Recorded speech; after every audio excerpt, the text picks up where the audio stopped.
tous et bienvenue sur cette nouvelle vidéo. On va échanger aujourd'hui sur la partie 2 de notre thématique du BPJEPS à haut niveau. C'est parti. Alors on va parler dans un tout premier temps maintenant de la méthodologie de travail, parce qu'en fait à haut niveau, 90% des coachs ont le diplôme en fait, voire même 100%, parce qu'à un moment donné, si tu l'as pas, il y a des amendes pour le club. Et donc en fait, comment tu peux faire pour monter à ce niveau-là? Tout d'abord, c'est en étant précis vraiment sur la planification annuelle par rapport à ton équipe, à tes joueurs ou joueuses.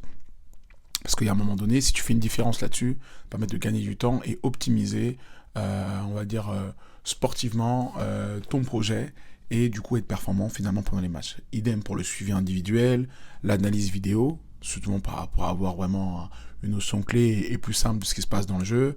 Pareil pour les statistiques et les datas, et le fait d'écrire vraiment tes entraînements. Tous ces petits trucs-là, c'est ce qui fait la diff entre quelqu'un qui est régulier, quelqu'un qui est pro et quelqu'un qui improvise, tout simplement.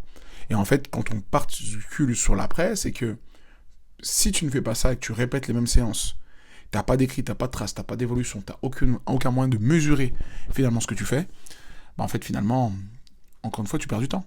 Et si tu le fais aujourd'hui, que t'es pas encore un peu valorisé dans ce que tu fais, autour de toi, dans ton travail, dans tes résultats, soit tu dois changer quelque chose, soit que c'était pas dans le bon environnement en fait. Et en fait, c'est tout. Parce qu'en fait, le niveau de performance, le management de la performance, c'est ce qui est clé au niveau. Et même toi, à ton niveau, même si tu es un niveau amateur aujourd'hui, tu peux le faire. T'appuyer sur cette base-là pour pouvoir avancer si c'est vraiment ce que tu veux et tendre vers ça. Ensuite, derrière, c'est la bonne fenêtre et le bon timing. En point numéro 7, parce que tout à l'heure c'était le point numéro 6, si t'es trop jeune, en fait, t'es pas crédible et t'as pas le niveau. Et t'as pas de réseau. C'est chaud. C'est du moins les idées préconçues qu'il y a. D'où le fait de s'associer à quelqu'un de meilleur que toi, peut-être en tant qu'assistant au début. Puis après, derrière, si c'est trop vieux, faut faire attention parce que du coup, le système, autour du niveau, il peut miser sur d'autres profils. Donc en fait, t'es catalogué un peu comme un bon formateur amateur, c'est correct, tu restes à ta place. En fait, faut être vigilant à ça pour qu'au bon moment, tu sois au bon endroit et finalement, tu aies ta chance pour tendre vers le meilleur niveau possible. Et c'est là où je vais vous parler d'un truc qui est hyper important, c'est qu'en fait, c'est qu'entre 25 et 40 ans que tout se joue. Pourquoi ? Parce que tu as eu le temps avant un peu de te former et de bourlinguer, puis ensuite, ça commence à marcher un peu, tu commences à rentrer dans le système, tu commences à te faire ta place, à te faire tes expériences au niveau jeune, au niveau senior. Tu es assistant, donc tu as bourlingué un peu à droite à gauche, et puis après, à un moment donné, c'est toi, c'est ton tour en fait. C'est ton tour. Est-ce que tu seras le prochain entraîneur un peu à la mode dans ton coin? Est-ce que tu seras le prochain entraîneur à la mode dans ton sport? Et peut-être que c'est toi qui vas faire ta chance, tout simplement. 8e, la concurrence est violente. Qu'est-ce que ça veut dire? Pour un poste au niveau, il y a des centaines de candidatures. Tous ils sont diplômés, tous ont de l'expérience.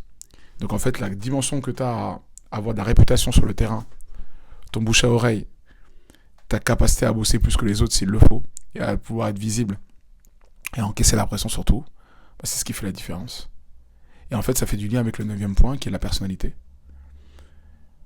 Parce qu'en fait, ce que les plus grandes institutions du sport regardent beaucoup, c'est certes si tu as un leadership, tu as des résultats, mais tu es en capacité de gérer des égos, gérer ta communication, résister au stress. Et ça, je pense que c'est l'élément le plus dur. Moi, je sais que c'est un élément qui est pas évident. Et je pense tu peux te faire accompagner par pas mal de personnes qui sont capables de t'aider à gérer ton stress. Et la capacité surtout à encaisser la pression.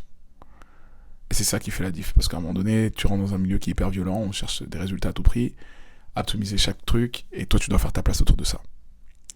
Et en fait, si t'es excellent techniquement, c'est bien, mais si t'es ingérable et c'est émotionnellement instable, et que même humainement c'est compliqué, en fait tu vas pas monter, parce qu'il y a d'autres personnes qui voudront pas que tu montes. Faut faire attention à ça. Et c'est ce qui fait la différence entre ceux qui arrivent et ceux non. Il y en a qui sont obsédés par le progrès, pour qui le sport dans lequel ils sont investis, en fait, c'est tout pour eux. Ils acceptent de bouger quand il le faut.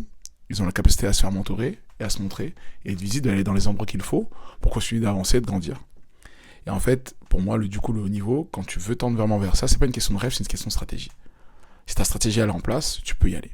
Si c'est pas le cas, tu n'iras pas. Si t'es vivre du sport, arrête ça sur vivre du sport. À très vite pour une prochaine vidéo. N'hésitez pas à liker, partager, vous abonner. On se voit très vite pour créer la plus grande communauté d'éducateurs sportifs possible. Salut!